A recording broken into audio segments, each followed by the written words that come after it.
சட்டம் ஒரு இருட்டறை படம் இருக்கு இல்லையா, அந்த படத்தை தயாரித்தவர் வடலூர் சிதம்பரம் அப்படின்னு சொல்லிட்டு படத்துக்கு பூஜை போட்டாச்சு. அப்போ யார் இந்த படத்தில் நடிக்க வைக்கலாம், யாரை வச்சு நடிக்க வைக்கலாம் அப்படின்போது விஜயகாந்த் நடித்து, விஜயகாந்த் பூர்ணிமா தேவின்னு ஒரு நடிகை, இவங்க 2 பேரும் சேர்ந்து நடித்து, அப்போ வந்து நூலருந்த பட்டம்னு ஒரு படம், இன்றைக்கி வர அந்த படம் ரிலீஸ் ஆகலை. ஃபுல்லாக முடிஞ்சு சென்சார் சர்டிஃபிகேட்லாம் வாங்கின படம், விஜயகாந்த் நடித்த படம் தான், இன்றைக்கி வர ரிலீஸ் ஆகலை. 1980 எடுக்கப்பட்ட படம். வந்து அந்த படத்தை முக்கால்வாசி அந்த படம் எடுத்து இன்னும் கொஞ்சம் ஷூட்டிங் இருக்குது அப்படி வச்சுங்களேன். அந்த படத்தை ப்ரொஜெக்ஷன் ஏதோ போட்டு காமிச்சிருக்காங்க. அதை பார்த்த உடனே விஜயகாந்த் கதாநாயகன், பூர்ணிமா தேவி கதாநாயகி, அந்த படத்தில் இருக்க அந்த 2 பேருமே இதில் போட்டாங்க. போட்டு சட்டம் ஒரு இருட்டறை அப்படின்ற பேரில் வந்து அந்த படத்தை ஷூட்டிங் ஸ்டார்ட் பண்ணி ஒரு 3000 அடி படம் எடுத்தாச்சு அப்படி வச்சுங்களேன்.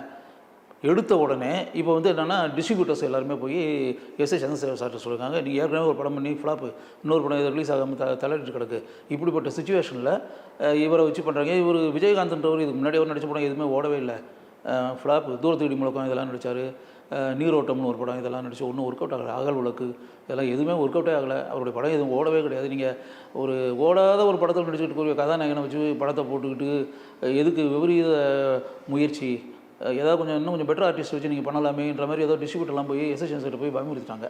உடனே எஸ்ஏ சந்திரசேகர் அந்த ப்ரொடியூசர் வடலூர் சிதம்பரத்துட்டு வந்து, சார் இதை வந்து 3000 ஃபீட் தான் நம்ம ஷூட் பண்ணியிருக்கோம், நீங்கள் வந்து அதை கொஞ்சம் பெருசாக நினைக்காதீங்க சார், நம்ம வந்து வேணால் அந்த ஹீரோவை வேணால் மாற்றிடுவோம், மாற்றிட்டு இப்போ ரவீந்தர்னு ஒருத்தர் இருக்கார், ஒருதலை ராகம் இந்த படத்தெல்லாம் நடிச்சு எப்படி இப்படி அவர் நல்ல ஃப்யூச்சரில் பெரிய ஆளாக வருவார்ன்ற மாதிரி தெரியுது, அவரை ஹீரோவை வச்சு நம்ம வந்து படத்தை பண்ணிடலாம் சார்னு. அப்போ வடலூர் சிதம்பரம் சொல்கிறாரு, இல்லை சார் அதெல்லாம் நமக்கு சரிப்பட்டு வராது சார், நம்ம ஏற்கனவே இந்த கதை மேலே எனக்கு ஒரு நம்பிக்கை இருக்குது, இது சட்டத்தில் இருக்கக்கூடிய ஓட்டைகளை வந்து எப்படி கதாநாயகன் இப்போ தெரிஞ்சுக்கிட்டு அவர் பல தப்பு தண்டாக்களை பண்ணி அந்த இவங்களெல்லாம் அந்த தவறு செஞ்சவங்களெல்லாம் காலி பண்ணிவிட்டு அந்த சட்டத்தினுடைய ஓட்டைகள்லேருந்து எப்படி தப்பிக்கிறாரு தண்டனை கிடைக்காம அப்படின்றதான் மேட்ரு.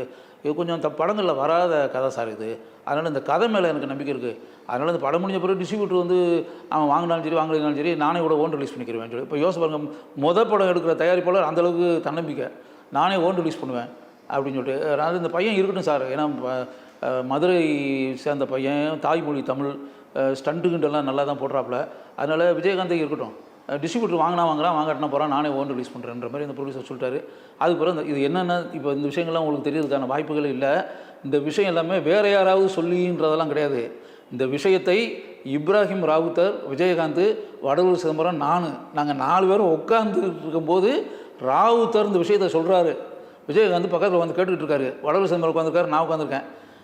ரோஹிணி ஹோட்டல், விஜயகாந்த் அப்போ ஆஃபீஸ் அங்கே தானே இருந்துச்சு பாண்டிப்பூர் சாரில், அதனால் இது விஜயகாந்த் முன்னாடி பேசப்பட்ட மேட்ரு தான் இது, அதான் உண்மை.